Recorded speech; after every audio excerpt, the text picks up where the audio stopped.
Washington at Detroit. Detroit is a 9.5 point favorite. The total is 55.5. This is the primetime game on Saturday night. My first instinct on this, holy moly, this is a huge number. Yeah, Simon says, give me Washington plus 9.5, Chad. This is an insane number. What is this number? Is this us overreacting too much to last week and Jayden Daniels? I don't think it is. All the praise he's getting, I mean, I think Evan had this amazing tweet that went viral, right, Ev? It was him and Peyton Manning being the only guys ever in the playoffs to basically not punt. There was something crazy like that in their first start. I don't know. It's the Jayden Daniels thing to me. Yeah, 0 punts, 0 turnovers on the road. Only him and Peyton Manning have ever done that in the playoffs. So, yeah, we're like we said, we're seeing something special here. But me and you talked about it a little bit. That was Baker's game that he blew. Like, Yeah. his defense, Tampa did make stops on fourth down, right? And we talked about the regression that was coming for Washington. It showed up. They did have the regression on the fourth down, and they got the stops. And, you know, there was a bunch of different times that Baker could have taken a lead by 4 points, right? They had that 4 point lead. He fumbles. Dude, they should have won this game by double digits. Like, honest to God, as well as Jayden played, he ran, he threw, he converted, at least outside of the red zone. Yeah. But it was 17-13. The Bucs had just stopped the Commanders in the red zone on fourth down from the goal line. And they were starting to dominate that game. Bucky Irving was starting to dominate that game. Baker was finding Mike Evans whenever he wanted Mike Evans, to the point where they had to take Marshawn Lattimore off of Mike Evans to start double teaming him. They were going to go up 24-13 when they got the ball back and Baker fumbled. Like, the defense mainly looked good for the Commanders because the Commanders' offense engineered so many long freaking drives. The time of possession was 11 minutes in Washington's favor, and they had 25 more plays. If you dig into the stats on this game, Baker was 15 of 18 with the yards per attempt of 9.5. Like, what worries me about this is, what is Jared Goff going to do to this defense? I mean, he might do well. Honestly, though, the fear for me is the running game. That's why I think this number makes sense when it's moved so high above 7. Again, once again, protecting against teasers and everything like that. This is going to be in everyone's parlay. Why would, like Chad just is breaking it down to you, why would Detroit lose this game, right? They are arguably the best running team of football going against a Commanders team that, I mean, we know the deal. They can't stop the run. Like you said, they did really well early on stopping Bucky.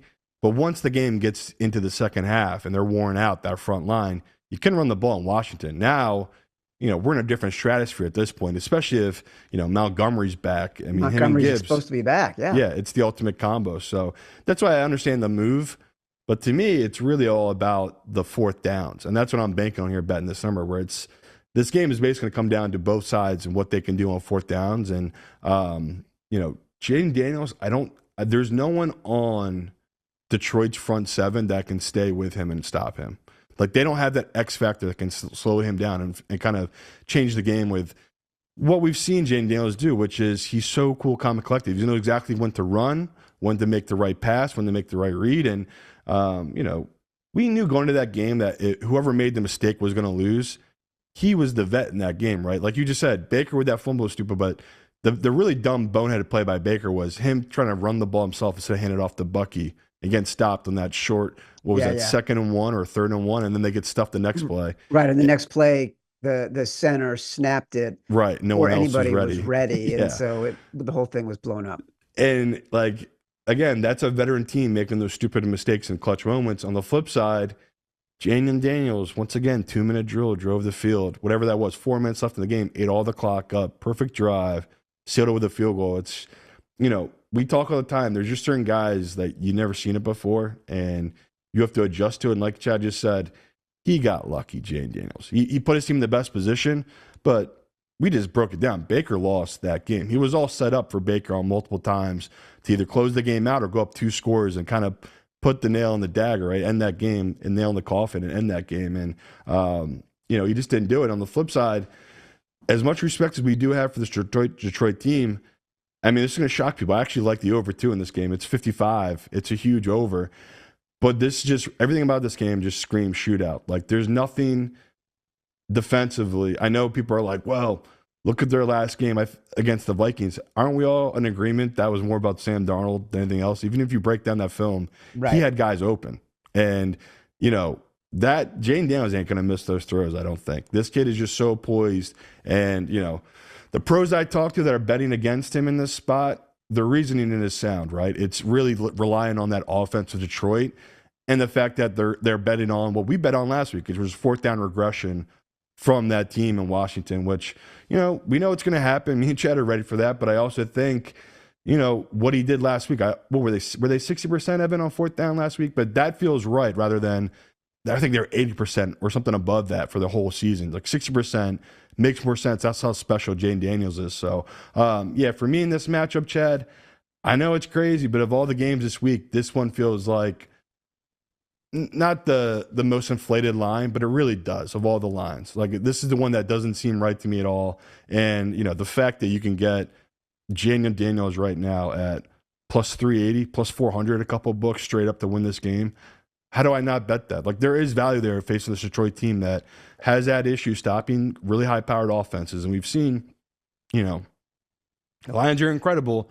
The one game most recently they did lose to Josh Allen was a shootout. I think it was 48-42. And that's my vision. If me and you are betting this Washington team, we think they can pull the upset off, that's where we're going to need this to be. It's going to be a 40-33, 40-35 type of win for this Jayden Daniels team. So, yeah, I know it's a lot to put on this rookie, but he's just different, and we've talked about it. So, you know, could be eating my words come next week, next Tuesday, if he just gets absolutely rolled in this matchup. But I just, after watching him back-to-back starts now against my own team now in the playoffs, and it's just his confidence and his poise, especially to close these games out, I have to come to terms with this kid is a unique freak, and he's just one of a kind. So, to me, this is a disrespectful line of Jayden Daniels, and you know, I feel like we're getting a ton of value here just because there is so much love and respect for this Lions team, Chad. I'm really surprised to hear this all from you.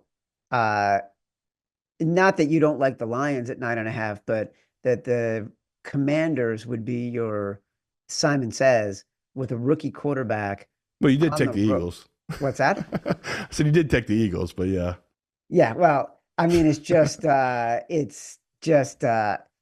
it's a hard one to swallow. It really is. Yeah, it's tough. I mean, again, because we love the Lions. We've loved them all season, Chad. I mean, deep down, do I really want them to lose here? No. This is the sleeper team for me, just like Buffalo, that I want to win the Super Bowl. Their fans deserve it. But when you go through the numbers, it's like they couldn't have picked a more trap team for this Detroit team. Like, everything they can do offensively in Washington is going to give major problems to this Detroit defense. And this is the dream scenario for me, like a high scoring playoff game, total of 55. I love it. And I love that I'm taking the over here because, you know me, I love under, especially when it's above 50, but not this one. Indoors, track meet between these two teams. I can't wait. You're never going to feel comfortable either what side you're on this entire game. I could see Detroit getting up by 17 at one point, and we're still going to be like, you know what? We got a chance, Chad. We got a chance covering this big. Well, that's the thing. It's like the number is so big, and Jayden Daniels is such a wild card that, and they do go for it so frequently on fourth down.